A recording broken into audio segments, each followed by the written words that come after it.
देखिए हम आज सूरदास के बारे में पढ़ेंगे। इसके बारे में हमने पहले पढ़ा था कि इनका जन्म कब हुआ था और कहाँ हुआ था। जन्म कब और कहाँ हुआ था? तो जन्म हुआ था 1478 ईस्वी में। 1478 ईस्वी में। दूसरा प्रश्न आता है कि 1478 ईस्वी में इनका जन्म कहाँ हुआ था। एग्जाम में पूछेगा तो क्या पूछेगा? एक तो ये पूछेगा कि जन्म कब हुआ था और दूसरा पूछेगा कहाँ हुआ था। तो कहाँ का उत्तर क्या मिलेगा? कहाँ पूछे तो इसका उत्तर इसके संबंध में दो मान्यताएं हैं। इसके संबंध में दो मान्यताएं। कुछ विद्वान कहते हैं कि सूरदास का जो जन्म है वो रौनकता में हुआ था। कहाँ हुआ था? रौनकता में हुआ था। और कुछ विद्वान कहते हैं कि इनका जो जन्म है वो सीरी गांव में हुआ था। ठीक है। एक प्रश्न तो यही बनेगा कि सूरदास का व्यक्तित्व और कृतित्व क्या है। सूरदास के व्यक्तित्व और कृतित्व के बारे में बताइए। ठीक है। तो व्यक्तित्व और व्यक्तित्व में सबसे पहले अपन करते हैं कि उनका जन्म कब हुआ था और कहाँ हुआ था। तो अपन को एक लाइन लिखनी होगी कि सूरदास का जन्म 1478 ईस्वी में रौनकता या सीरी गांव में हुआ था। ठीक है। और इनकी मृत्यु 1583 ईस्वी में हुई थी। अब ये गांव इंपॉर्टेंट किस लिए है, रौनकता और सीरी गांव? क्योंकि यहाँ इनका क्या हुआ था? जन्म हुआ। ये पूछा जा सकता है कि आधा नंबर का ये भी पूछा जाता है कि किस गांव में इनका जन्म हुआ था। कुछ जरूरी नहीं है कि व्यक्ति खुद ही पूछे। इसके बाद मृत्यु किस गांव में हुई थी और इस गांव का नाम भी पूछ सकता है। कौन सा गांव है? पांचवाली गांव। 1583 ईस्वी में इनकी मृत्यु हुई थी। कहाँ हुई थी? पांचवाली गांव में हुई थी। ठीक है। इसके बाद पहला जन्म जन्म 1478 ईस्वी में कहाँ हुआ था? रौनकता या सीरी गांव में। और मृत्यु 1583 ईस्वी में कहाँ हुई थी? पांचवाली गांव में। अगला प्रश्न ये पूछेगा कि इनकी रचनाएं कौन कौन सी? इनकी 3 रचनाएं थी। इनकी रचनाएं थी 3। सबसे ज्यादा इंपॉर्टेंट जो रचना थी वो इनकी रचना कौन सी थी? सूरसागर। सबसे ज्यादा इंपॉर्टेंट सबसे महत्वपूर्ण रचना थी सूरसागर। इसके बाद सूरसागर का ही एक भाग था, कोई अलग से रचना नहीं थी। इसका एक भाग था सूरसारावली।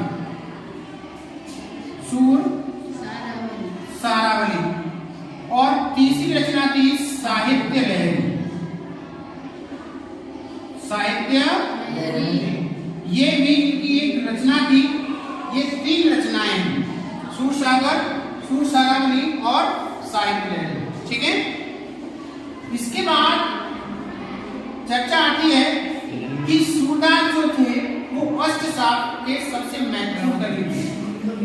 इनके बारे में और क्या है कि सूरदास जो थे, सूरदास अष्टशास्त्र के सबसे महत्वपूर्ण कवि थे। अष्टशास्त्र के सबसे महत्वपूर्ण कवि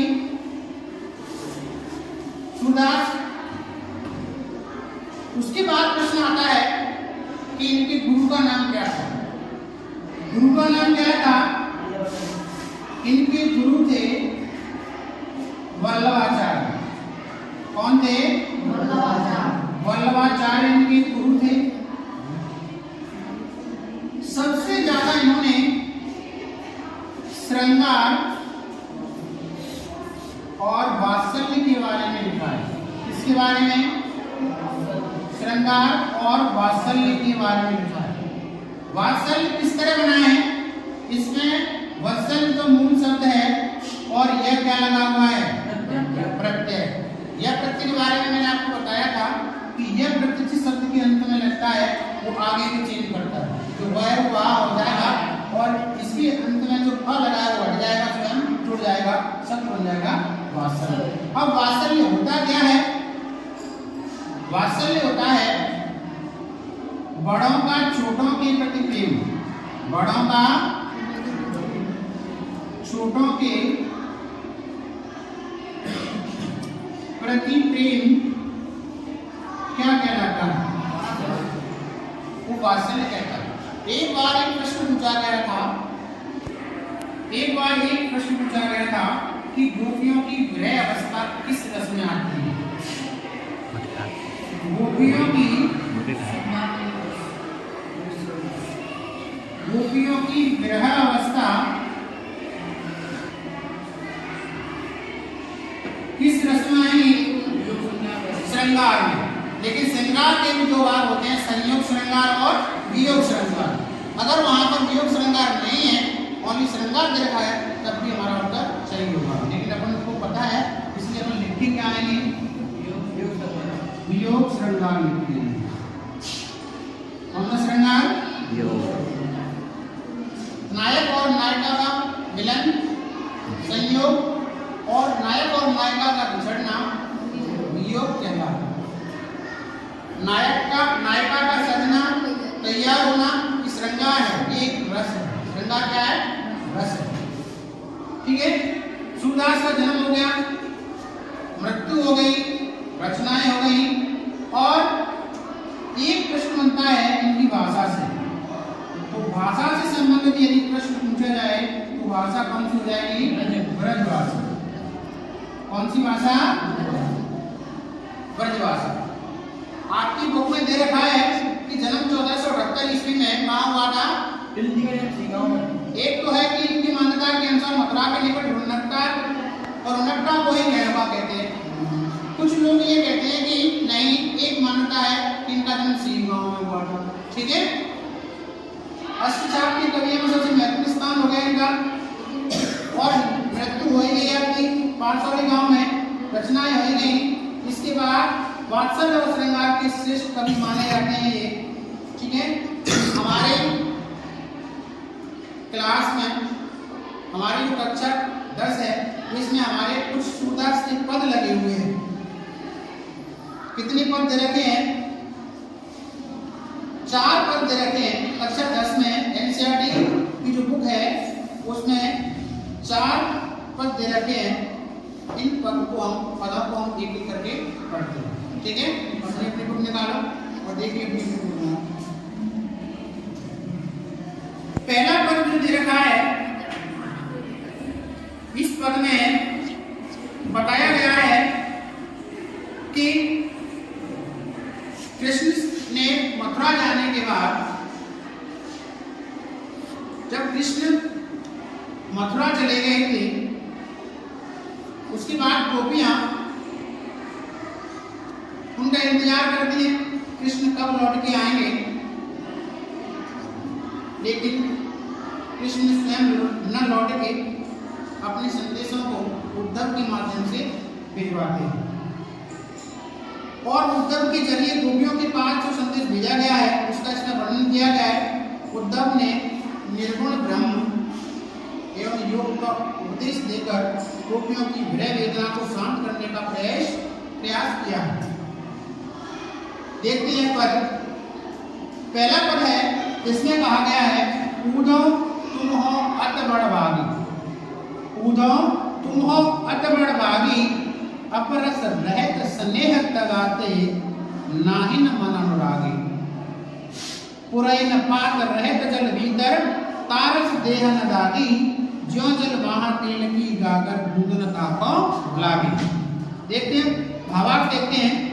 प्रस्तुत पद में सूरदास कहते हैं कि उद्धव जो गोपियों को समझाने के लिए गए थे, है ना, वो गोपियों से जाकर अपने उपदेश देते हैं।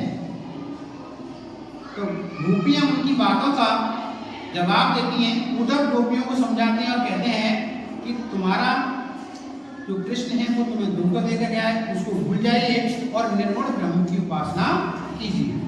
तब गोपियां उद्धव की बातों का जवाब देते हुए कहती हैं, ऊदो तुम हो अत बड़ भागी, ये उद्धव तुम बहुत ही बड़े भाग्यशाली हो।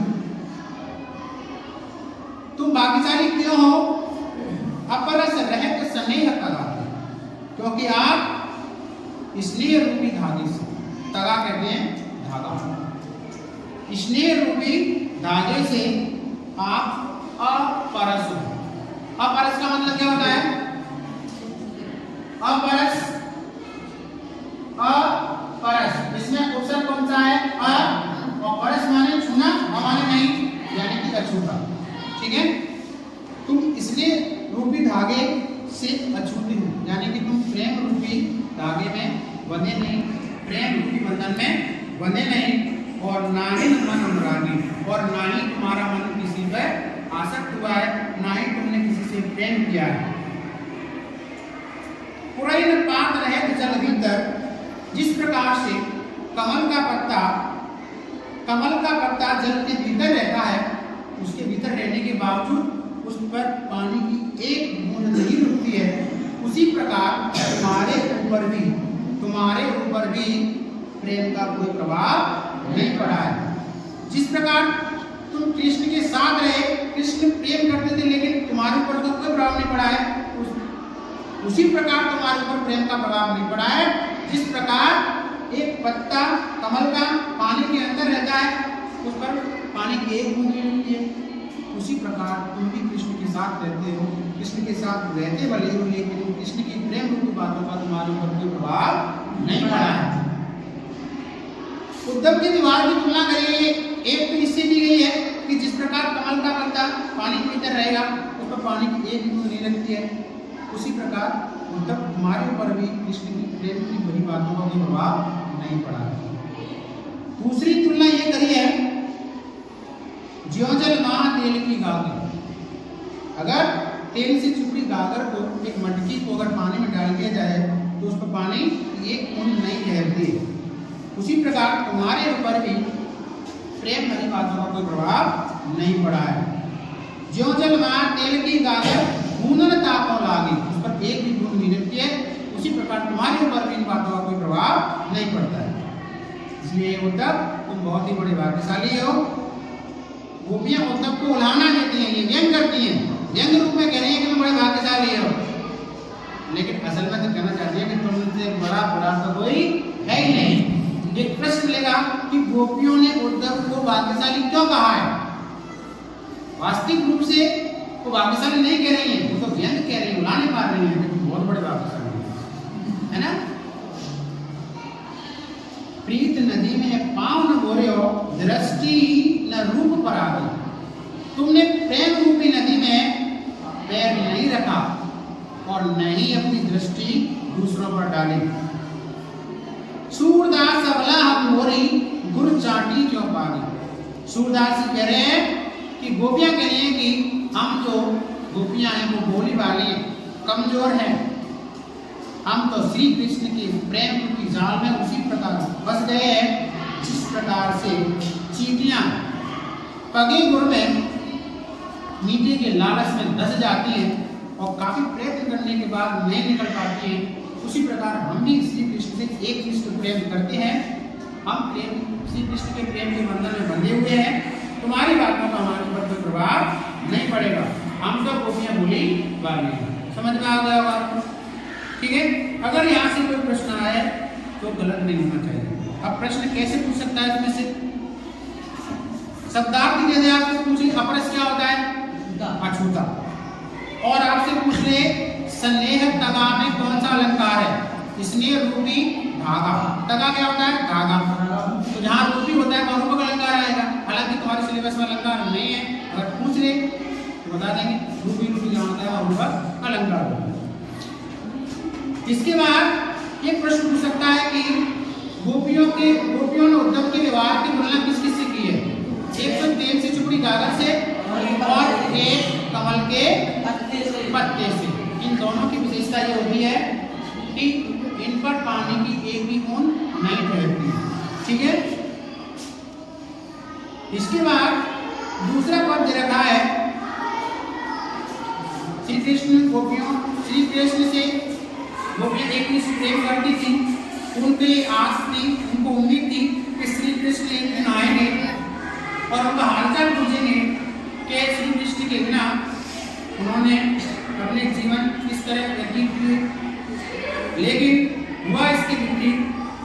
श्री कृष्ण स्वयं न आकर उन्हें उद्धव को जब भेजा तो गोपियां मन ही मन सोच रही हैं कि मन की मन ही माज रही। माज का मतलब क्या होता है? माज का मतलब होता है मैं। गोपियां कह रही है कि हमारे मन की बात हमारे मन में नहीं रहेगी। हमने बड़ी बड़ी उम्मीद लगाई श्री कृष्ण आएंगे, हमें घुमाने ले जाएंगे, झूला झुलाएंगे, लेकिन ऐसा नहीं हुआ। हमें तो बहुत उम्मीद थी कि 5 स्टार होटल में ले जाएंगे, खाना खिलाएंगे, मूवी दिखाएंगे, लेकिन ऐसा नहीं हुआ। हमारी सारी बातें मन के मन ही रह गई।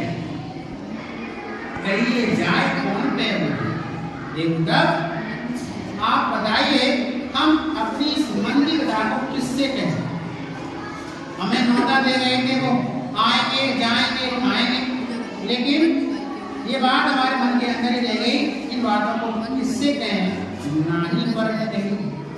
हमारे अंदर इतना साहस नहीं होता है कि हम अपनी बातों को किसी दूसरे से हम एक दूसरे से बताएं। अवधि आधार आशा बनती, हमने अवधि को आधार माना था कि श्री कृष्ण आएंगे, हम प्रतीक्षा कर रहे थे, लेकिन श्री कृष्ण नहीं आए और तन मन व्यथा सही, तन से मन से हमने कष्ट सहे थे। कभी खाना खाया, कभी खाना नहीं खाया, कभी पानी पिया, पानी नहीं पिया, तो तन और मन से व्यथा सही, कष्ट सहे थे। धूप हो, छांव हो, सर्दी हो, गर्मी हो, हम श्री कृष्ण की प्रतीक्षा कर रहे थे, लेकिन हमारी सारी की सारी बात मन की मन में ही रह गई। अब इन जोग संदेशन सुन सुने ब्रह्मनिया ब्रह। अब तुम्हारी योग रूपी ये योग रूपी संदेशों को सुन सुनकर ये ग्रहणी ग्रह धनी हमारे जो ग्रह रूपी ज्वाला है वो दहक रहेगी। हमें और कष्ट हो रहे हैं। एक तो हमें श्री कृष्ण न आने का कष्ट था, श्री कृष्ण नहीं आए। दूसरा, आप योग रूपी बातों को और कह रहे हो हमें कि श्री कृष्ण को भूल जाओ और निर्गुण ब्रह्म की उपासना कर जाओ। ये हमारे लिए सहनीय नहीं। चार वृत्ति गुहार देते जिस तरफ से ये उम्मीद थी कि श्री कृष्ण आएंगे और हमसे हालचाल पूछेंगे, लेकिन उधर से श्री कृष्ण नहीं आए, तो उल्टा ही हुआ, तेज हाथ गई। पूरे एग्जाम्पल के लिए देखिए, एक जो नाविक होता है, एक नाविक होता है, जब नाव खींचता है तो अपनी नाव को किनारे पर एक खूंटा से बांध देता है। जब चलाता है तो उसको खोल देता है, लेकिन जब उसमें कभी तूफान वगैरह आता है और किनारे पर खड़े लोगों से उम्मीद करता है कि जब नाव डूबेगी तो बचाने आएंगे, उम्मीद होती है, लेकिन उल्टा करेंगे, जो चलिए नाव टाटा बाय बाय ओके, उल्टा हो गया। ऐसा हमें उम्मीद थी कि वो हमें आगे बचाएंगे, लेकिन ऐसा कुछ हुआ नहीं। जहाँ से श्री कृष्ण आने की उम्मीद थी, उन्होंने श्री कृष्ण ने स्वयं आकर उद्धव को निर्गुण ब्रह्म के उपदेश भेज दिए। सूरदास और धीर धरे क्यों? सूरदास कह रहे हैं कि गोपियां उद्धव से कह रही हैं कि अब हमारी मर्यादा नहीं रही कि हम और धैर्य धारण कर सकें। तीसरा पद है, तीसरी पद में बताया गया है कि श्री कृष्ण से गोपियां एक ही प्रेम करती थी। उन्होंने कहा है कि हमारा हरि हरि की गति, हमारा जो कृष्ण है, हमारा जो हरि है, अगर हरि शब्द आ जाए तो मुझे हरि शब्द किसके लिए आया है? फर्स्ट नंबर में दे विष्णु और दूसरे में दे कृष्ण, तो किसके लिए आएगा? कृष्ण, कृष्ण के लिए। हरि के बहुत सारे अर्थ होते हैं। हरि माने घोड़ा भी होता है, गधा भी होता है, बैठक भी होता है, ठीक है, अनेक अर्थ होते हैं। तो यहाँ हरि का शब्द का अर्थ क्या है? कृष्ण। हमारो हरि हारे की लकड़ी, ये प्रश्न आप भी अपने पूछा गया था। हारे की लकड़ी का मतलब श्री कृष्ण ने, गोपियों ने श्री कृष्ण को किसके समान माना है? हारे पक्षी की तरह या लकड़ी की तरह? लकड़ी की तरह। हमारो हरि हारे की लकड़ी, हमारा हरि तो हारे पक्षी के पंजों में जकड़ी उस लकड़ी के समान है। उस को हमने अपने बसा लिया। मन क्रम वचन, मन से, कर्म से और वचनों से नंद नंदन, और नंद बाबा के नंदन, यानी नंदन का मतलब पुत्र होता है। नंद बाबा का पुत्र कौन? कृष्ण को अपने और ज्ञान हृदय में दृढ़ निश्चय करके बसा लिया और इस दृढ़ता से पकड़ लिया है कि जब कोई भी कानून तूफान आए हम श्री कृष्ण को नहीं छोड़ेंगे, भूलेंगे नहीं। तो तुम्हारी तो औकात क्या है कि तुम दृढ़ ब्रह्म के उपदेश देके हमें ये कह रहे हो कि श्री कृष्ण को भूल जाओ, ऐसा संभव नहीं है। जागत सोवत स्वपन दिवस, जागते हुए सोते हुए, जागते हुए सोते हुए और सपने में, रात और दिन हमें सिर्फ एक ही घट लग जाती है, काना काना। कृष्ण कब आएंगे? हम जाते हुए सोते हुए यही कहते रहते हैं। सुनत जोग लागत ऐसो, सुनते हुए तुम्हारे निर्गुण ब्रह्म के उपदेशों को सुनते हुए ऐसा लग रहा है कि जैसे हमने कड़वी ककड़ी खाई। कड़वी ककड़ी देखी है, उसका स्वाद कड़वा ही होता है। कड़वी ककड़ी के समान तुम्हारे ही निर्गुण ब्रह्म के उपदेश लग रहे हैं। इसलिए इन कड़वे उपदेशों को सुव्याध हमको ले आए। ये कौन सी बीमारी हमको ले आए? तो देखी न सुनी न करी, हमने इसके बारे में कभी सुना ही नहीं, न तो अखबारों में सुना, न न्यूज़पेपर में सुना, न कहीं नेट पे पढ़ा। ये कौन सी बीमारी ले आए इस निर्गुण ब्रह्म में? ऐसा करो, इस निर्गुण ब्रह्म के उपदेशों को तो उन लोगों को जाके सौंप दीजिए, उनको दे दीजिए जिनके मन चक्री, जिनके मन क्या है, चलायमान है, एक स्थान पर स्थिर नहीं रहते हैं। यह तो सूर्य दिन सब वसुदास जी कह रहे हैं कि गोपियां उद्धव से कह रही हैं कि हे उद्धव, इन उपदेशों को, निर्गुण ब्रह्म के उपदेशों को उनको सौंप दीजिए जिनके मन चक्री के समान चलायमान है।